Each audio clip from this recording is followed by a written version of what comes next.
gostaria de chamar para moderar a mesa intitulada História e Aspectos Socioculturais e Filosóficos do Corpo em Movimento, a professora doutora Silvana Guionat.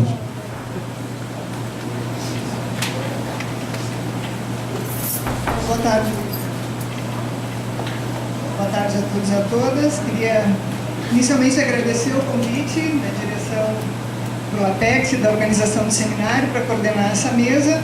Não tenho 40 anos de LAPEX, mas tenho já quase 20 de Escola de Educação Física, aliás, mais que 20, porque eu entrei aqui em 1990, fui da primeira turma do programa de pós-graduação. Portanto, já tenho algum tempo e durante esse tempo sempre admirei o trabalho realizado pelo LAPEX. Então, essa mesa intitulada História, Aspectos Socioculturais e Filosóficos do Corpo conta com a presença de 3 colegas que eu gostaria de chamar para compor a mesa. Professor Marco Paulo Stiger, professor Alberto Reinaldo Repouso Filho e professor Alex Branco.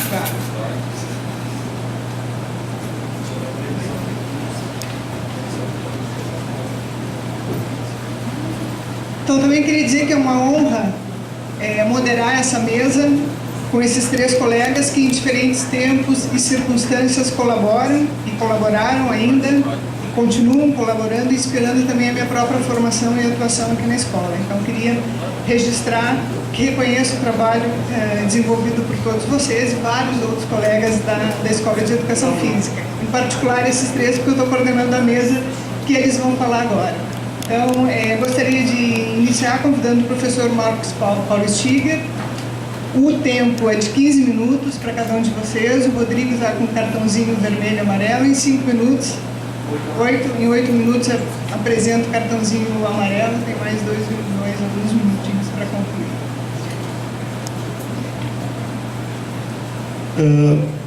Boa tarde a todos. Primeiro, queria agradecer pela oportunidade de estar aqui. Dizer para vocês que hoje à tarde, para mim, a abertura foi um momento muito emocionante. Ouvir um pouco das questões do LAPEX, ver, por exemplo, a Flávia com toda a desenvoltura que ela se mostrou aqui na frente, com as palavras bonitas e interessantes do ponto de vista de uma filosofia que o LAPEX está adotando na sua gestão. Foi para mim um momento muito bacana. Também me percebendo que eu estou com 57 anos, que a Flávia foi minha aluna nos tempos do handball, e ver essa dinâmica positiva de pessoas aqui do campo das biológicas assistindo a minha fala. Eu tive o prazer de assistir a fala do Ronei e de brincar com ele que não adianta esses estudos dele de força, porque os atletas só querem treinar quando tem dor, não adianta fazer, os caras querem treinar com dor, porque sem dor não tem graça. É uma brincadeira, gente. Então é um prazer ter ouvido e poder compartilhar com os colegas, saber que a gente tem toda a condição de compartilhar esses saberes aqui do campo de educação física, e que são coisas complementares e faz tudo parte do que nós chamamos de educação física. O espírito do evento está nessa direção e eu quero parabenizar a Flávia. Preocupado com o tempo, eu fiz uma fala, está escrita, eu vou ler a maior parte do tempo, e vou fazer alguns comentários. Então, eu vou lendo e comentando. O meu esforço foi no sentido de apresentar a trajetória do grupo de estudos, quer dizer, um evento que fala do LAPEX, local onde o grupo de estudos está acolhido, né? Eu acho que o assunto aqui é a relação do LAPEX com o grupo de estudos. Então, eu vou falar um pouco da trajetória do grupo de estudos, como ele vem se desenvolvendo, o que ele vem se constituindo, se amadurecendo. Vou fazer isso através de algumas pesquisas que eu vou referir e comentando um pouco sobre questões metodológicas e questões relativas ao ponto de vista das relações com a educação física. Então, a ideia é tentar discutir um pouco sobre as etnografias que a gente vem fazendo, que é o que a gente mais faz. Eu fui convocado a fazer esse tipo de... Fui convocado sobre isso pela primeira vez num evento realizado em Montevidéu, do qual eu participei, junto com alguns colegas do programa de pós-graduação dessa escola. No que se refere a nós, vindos de fora, e a expectativa dos uruguaios era que disséssemos quem éramos, o que fazíamos e que perspectivas de investigação nós trazíamos para a educação física. É sobre isso que eu vou falar agora, uma perspectiva meio biográfica. Mesmo que o foco da exposição seja trajetória do grupo de estudos, eu não tenho como deixar de tratar brevemente da minha biografia nesse contexto, já que é a partir de mim e do grupo que o grupo inicia suas atividades. Peço desculpas por esse personalismo inicial, mas como vocês vão ver, ele logo vai desaparecer e os protagonistas vão ser outras pessoas. Eu iniciei minha vida acadêmica na Gama Filho, no mestrado, onde desenvolvi uma pesquisa sobre a participação popular na gestão dos espaços públicos de lazer em Porto Alegre. Não foi um trabalho etnográfico, mas me colocou em contato direto com diferentes comunidades da cidade, já que eu também assessorava o setor que tratava dos esportes e lazer no processo de articular relações entre a prefeitura e as lideranças locais. A riqueza do que eu percebia naqueles lugares me estimulou a tentar compreender de perto a vida comunitária que ocorre no entorno do esporte e do lazer. O que me provocava estudar o esporte no lazer era alguma insatisfação com o que eu ouvia no contexto acadêmico de educação física e que não me satisfazia. Tratar o esporte apenas pela sua positividade não era algo que me convencia. Mas tratar o esporte apenas como uma forma de reprodução da lógica da produção capitalista e espaço de alienação também não me parecia suficientemente esclarecedor. No contexto da educação física brasileira, o tema era candente. Um debate sobre esse assunto, Celita Farel afirma que havia alguns tabus quando se falava em esporte. Tabus são determinadas interdições que são estabelecidas quando algumas coisas estão colocadas entre o sagrado e o profano.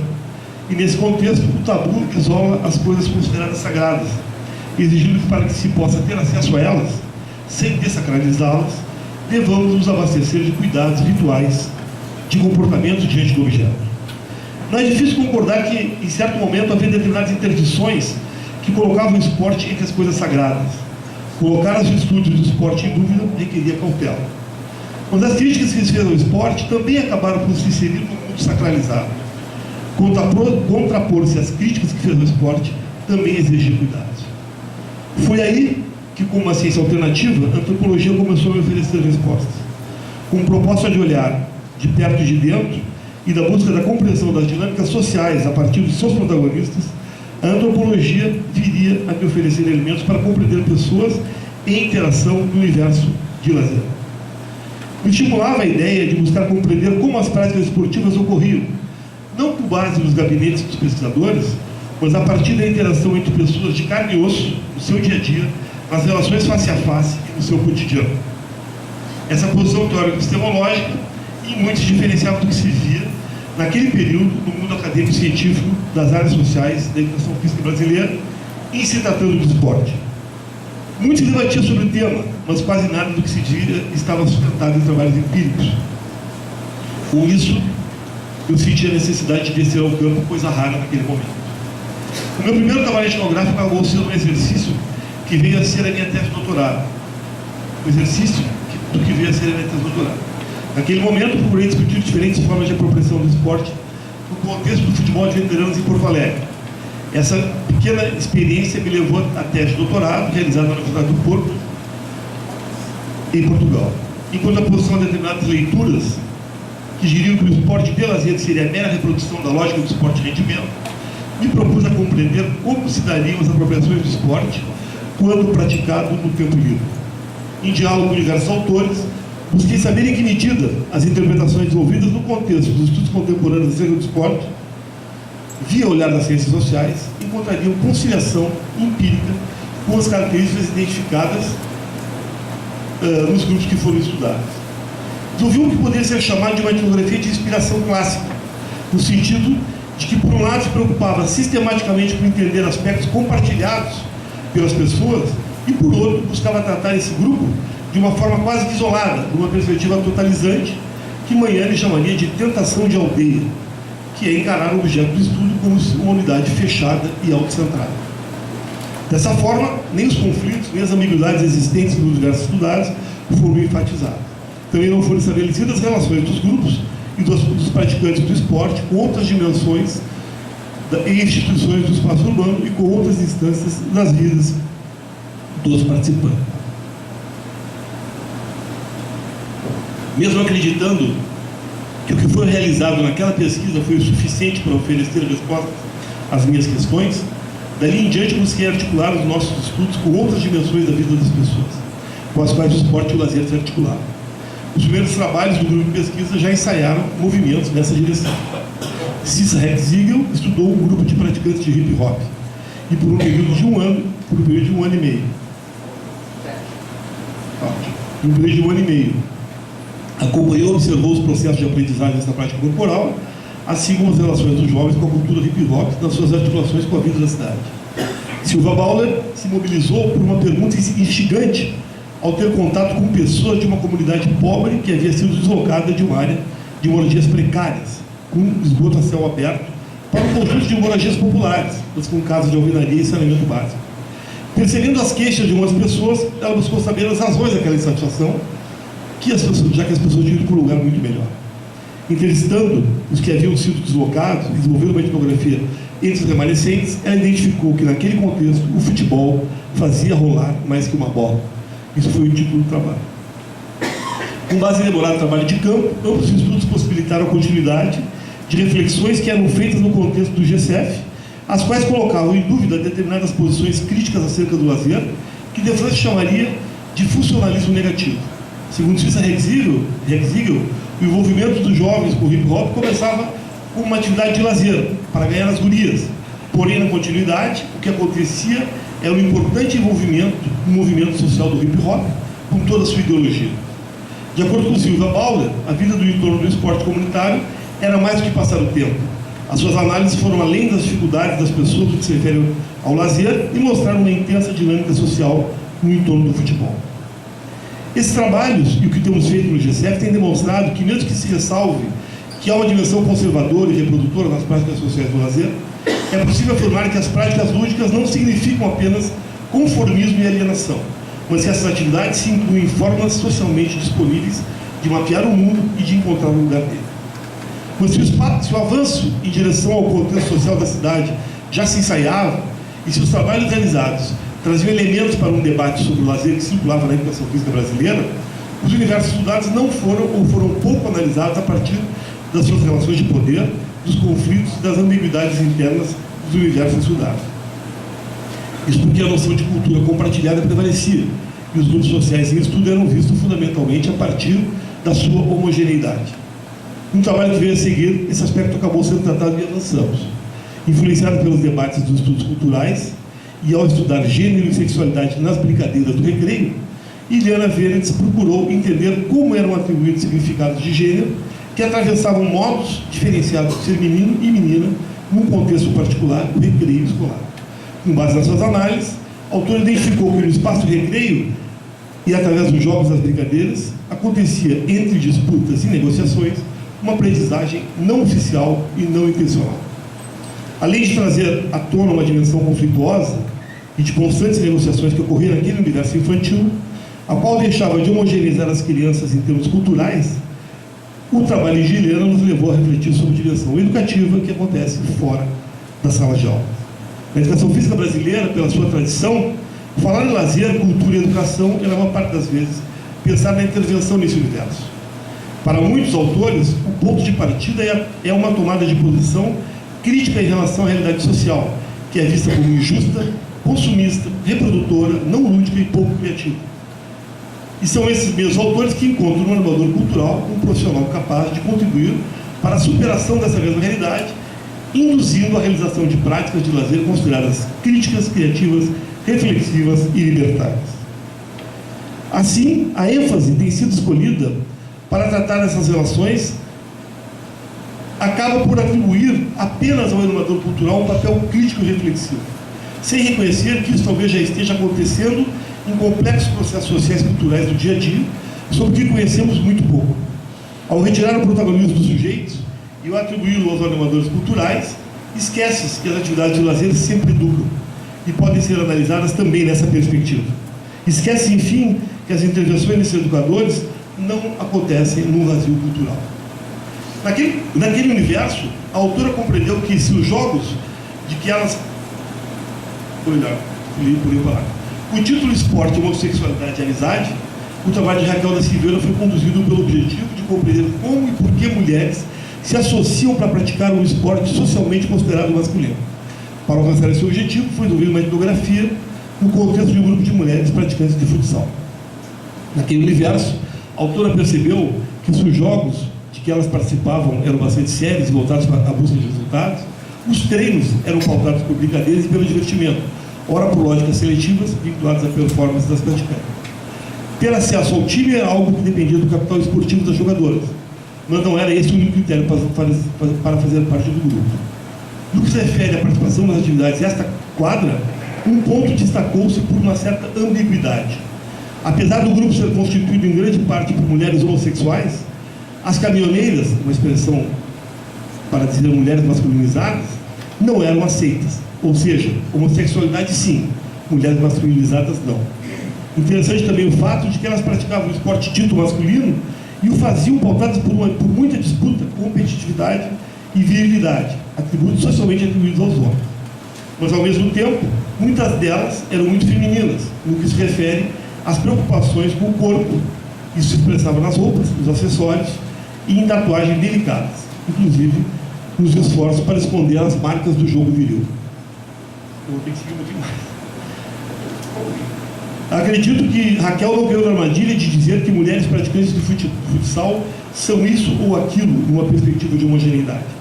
Diferente disso, ela percebeu continuidades e descontinuidades, tanto no contexto interno do grupo, como na relação desse grupo com outros envolvidos naquele processo. O trabalho de Flávio Mariante também mostrou no universo de uma academia várias formas de pensar e viver o esporte. Professor de boxe há 8 anos e motivado a entender a diversidade desta prática, Flávio participou e observou aulas em que encontrou diferentes públicos, às vezes numa mesma turma: homens, mulheres, pessoas dispostas a fazer luvas, pessoas que nunca tiveram intenção de participar de algum combate, e até indivíduos interessados em treinar para lutas oficiais. Isso levou o Flávio a articular os temas do esporte com o de fitness, do gênero, o corpo, violência, desenvolvendo análises bastante ricas e esclarecedoras sobre o que chamou de boxe de academia. Além disso, Flávio realizou um interessante exercício de reflexividade, dedicando um tópico do trabalho ao cotejo entre o que ele encontrou naquele universo com as suas experiências anteriores do boxe e com a sua própria prática pedagógica nessa modalidade esportiva. As suas reflexões o levaram a aprender com os seus interlocutores. Diz Flávio: ao ouvi-los e observá-los de maneira sistemática, percebi nuances, objetivos e comportamentos que seriam difíceis de serem identificados sem essa pessoa. Um aspecto único desse trabalho foi o fato de que eles foram focados em determinados grupos de pessoas delimitadas enquanto coletivos relativamente fechados, também nos refere aos territórios onde a pesquisa era realizada. No que se refere a esse aspecto, Luiz Eduardo Tomassin a pesquisa de Luiz Eduardo Tomassin foi mais ampla, buscando compreender as relações de crianças pobres com os projetos sociais esportivos dos quais participavam. O estudo teve um ponto de partida diferente de muitos trabalhos sobre políticas públicas em esporte e lazer. Ao invés de tentar checar se os projetos sociais estavam dando conta dos seus propósitos, ele buscou saber como os participantes daquele espaço lhe atribuem significado. Para compreender o sentido de um dos espaços de socialização, era necessário dialogar com os outros espaços da vivência cotidiana das crianças, como a escola, as relações familiares, a vizinhança, as relações em grupos de amigos, etc. Tratou-se, assim, de compreender os projetos do cotidiano dos seus participantes e não os participantes do cotidiano dos projetos. Daí a necessidade da perseguição das crianças na perspectiva de uma etnografia que é denominada de multilocal ou multissituar. A estratégia de participar, observar e articular contextos aparece também no trabalho recém-concluído desenvolvido por Mauro Mesquita. Tendo como objeto o futebol de várzea, Mauro buscou compreender as dinâmicas futebolísticas que estabeleciam desde o futebol de sala, onde os gestores públicos procuram realizar um evento muito bem organizado, bem próximo do profissional, até algumas bricolagens que acontecem no contexto de diferentes bairros e mesmo etapas do campeonato, onde, para os participantes, a várzea é a várzea. E a heterogeneidade do futebol foi identificada ao extremo. O trabalho de Luiz e Mauro também possibilitaram uma articulação com debates relacionados com políticas de intervenção social, embora não fosse o objetivo do trabalho. Eles acabaram dando conta de formas e conteúdos para a intervenção social e chamaram a atenção para as ambiguidades dos comportamentos, para as falas no sentido das experiências esportivas que observaram. Seus resultados podem vir a fornecer elementos para a reflexão sobre a gestão do esporte e a atuação de professores de educação física em diversos âmbitos. O meu esforço nessa comunicação foi em 3 direções. Primeiramente, mostrar a trajetória do grupo de pesquisa que eu coordeno há mais de 10 anos. Depois, com base em algumas pesquisas por nós realizadas, tentei oferecer elementos para dialogar sobre questões metodológicas no âmbito desse fazer investigativo. E, por último, tentei trazer alguns pontos para pensar sobre as possíveis articulações entre a pesquisa etnográfica e alguns temas de interesse da educação física. Foi o que eu privilegiei nesses 15 minutos. Desculpa ter passado o tempo. Muito obrigado.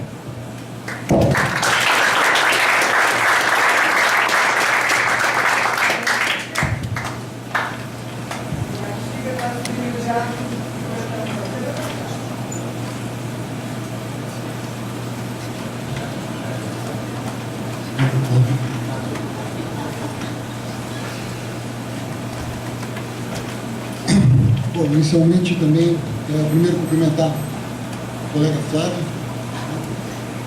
pelo esforço que fez para a realização desse evento, toda a energia colocada, e é uma grande satisfação ver que as coisas funcionaram com sucesso.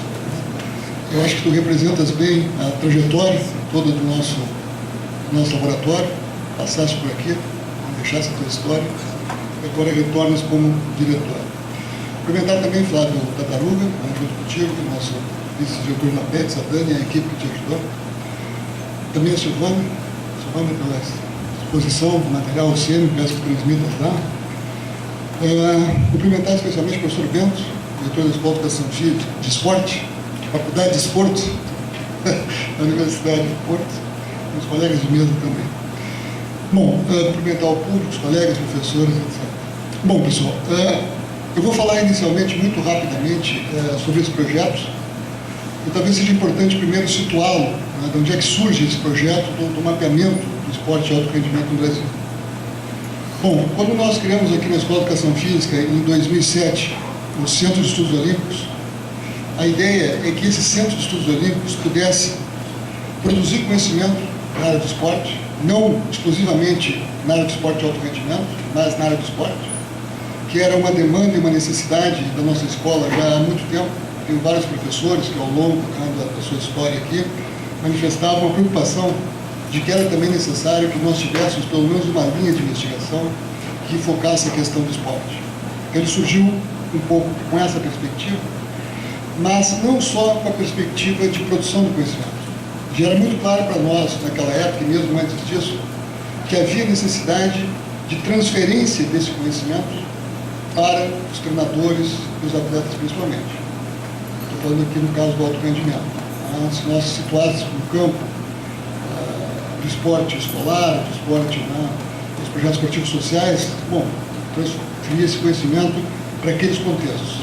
Mas a preocupação básica era essa, era produzir um conhecimento e encontrarmos formas de transferir esse conhecimento, que ele pudesse chegar às pessoas que trabalham diretamente com o esporte nas mais diversas realidades.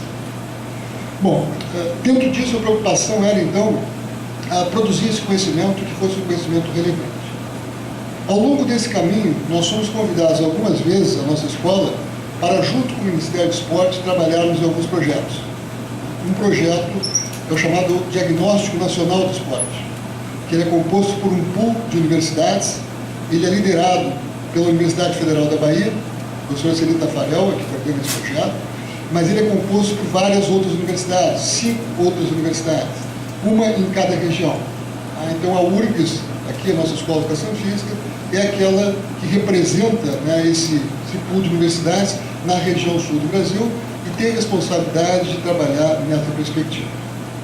Bom, esse diagnóstico, pela sua dimensão, era um diagnóstico que envolvia todos os aspectos do esporte no Brasil, ele era de fato muito amplo.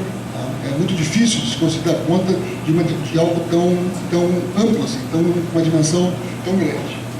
Bom, então, a Secretaria Nacional de Esporte de Alto Rendimento, ela então fez uma demanda, fez uma solicitação à Escola de Educação Física, que nós montássemos um projeto do que nós chamamos aqui de um mapeamento do esporte de alto rendimento no Brasil, que pudesse aprofundar os dados, as informações, especificamente sobre a questão do alto rendimento.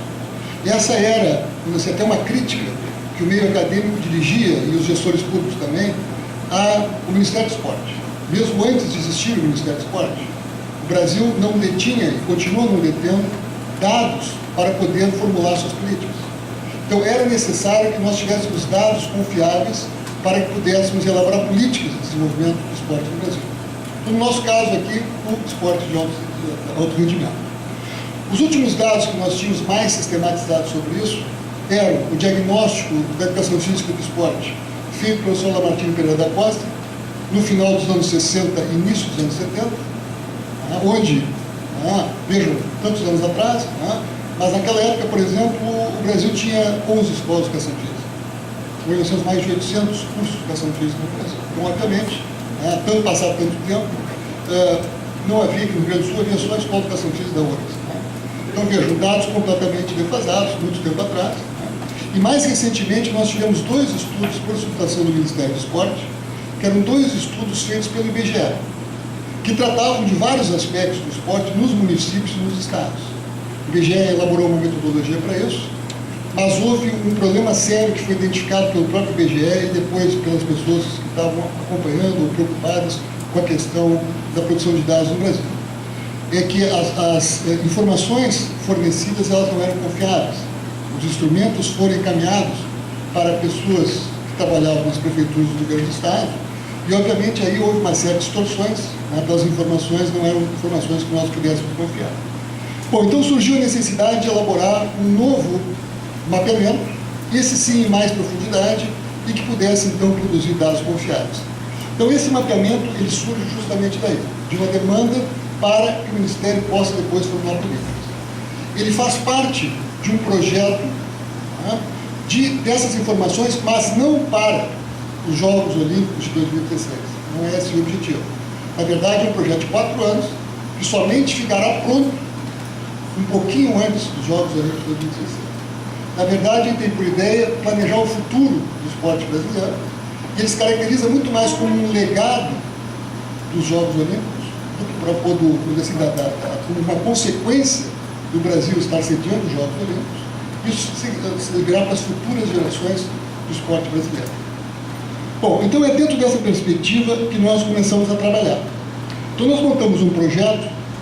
Obviamente, primeiro fomos fazer uma busca na literatura para ver modelos que já existissem em outros países.